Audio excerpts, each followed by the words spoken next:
क्या हनुमान चालीसा की जगह बजरंग बाण का पाठ किया जा सकता है?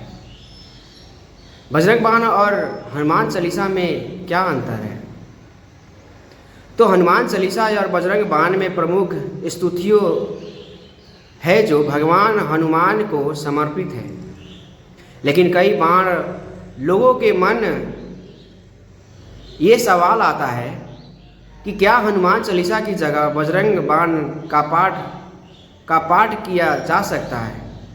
इस सवाल का जवाब जानने के लिए यह जानना जरूर है कि बजरंग बाण और हनुमान चालीसा में अंतर क्या है।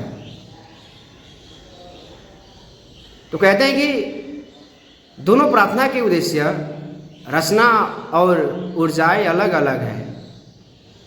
बजरंग बाण में सारे बीज मंत्रों का स्रोत है जो यंत्र तंत्र मंत्र से ही नहीं बल्कि बीमारियों में भी सुरक्षा का प्रदान करता है। बजरंग बाण से आप मनोकामना पूर्ति भी कर सकते हैं। भगवान हनुमान का आशीर्वाद, सुरक्षा और शक्ति पाने के लिए भक्तों द्वारा हनुमान चालीसा का जाप भी कर सकते हैं। बजरंग बाण का पाठ अत्यंत विनम्रता और सावधानी के साथ करने की सलाह दी जाती है। और कहते हैं कि बजरंग बाण और हनुमान चालीसा भले ही दो प्रार्थनाएं ही हैं और दोनों हनुमान जी को समर्पित है, लेकिन दोनों प्रार्थनाओं का उद्देश्य, रचना शैली और ऊर्जाएं अलग अलग है। हनुमान चालीसा एक सौम्य और मधुर चौपाइया है जो हनुमान जी की प्रशंसा में लिखी गई है। वही बजरंग बाण एक शक्तिशाली मंत्र है जो नकारात्मक शक्तियाँ के खिलाफ सुरक्षा प्रदान करता है। बजरंग बाण में सारे बीज मंत्रों का स्रोत है जो यंत्र तंत्र मंत्र से ही नहीं बल्कि बीमारियों में भी सुरक्षा प्रदान करता है। बीज मंत्रों से बनना स्तोत्र बेहद शक्तिशाली होता है। एक शस्त्र के बाण की तरह सुरक्षा के लिए इस्तेमाल किया जा सकता है। हनुमान चालीसा के पाठ कोई भी कभी भी कर सकता है, पर लेकिन बजरंग बाण का पाठ करने के लिए मन का मजबूत और शुद्ध रहना जरूरी है और इसका पाठ किसी भी समय नहीं किया जा सकता है। हनुमान चालीसा से आप हनुमान जी की भक्ति करते हैं, लेकिन बजरंग बाण से आप मनोकामना पूर्ति भी कर सकते हैं। बजरंग बाण और हनुमान चालीसा में कुछ अन्य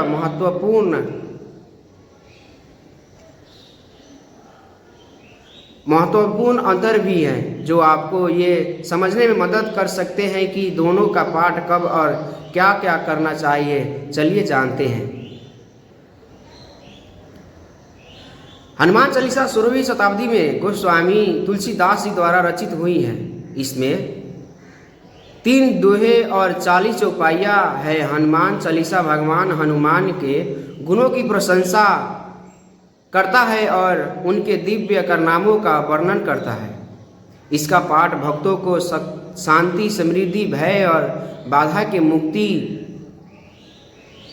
नकारात्मक ऊर्जा से बचाव और आध्यात्मिक उत्थान प्रदान करने के लिए किया जाता है। भजन की शुरुआत भगवान राम और सीता को आह्वान से होती है, क्योंकि हनुमान को भगवान राम का सबसे समर्पित सेवक माना जाता है।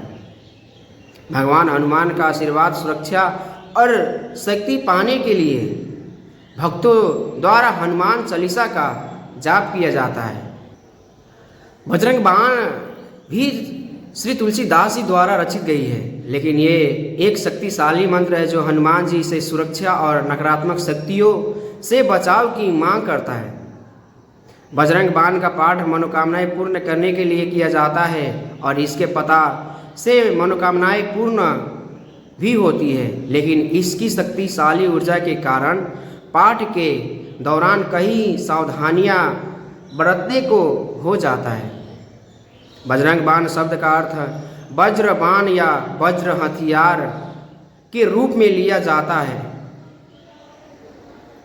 एक पाठ में कई नियमों का पालन करने को कहा जाता है। इसके बाद का उद्देश्य भक्तों को सुरक्षा शक्ति और आत्म रक्षा प्रदान करना होता है। शक्तिशाली प्रकृति के कारण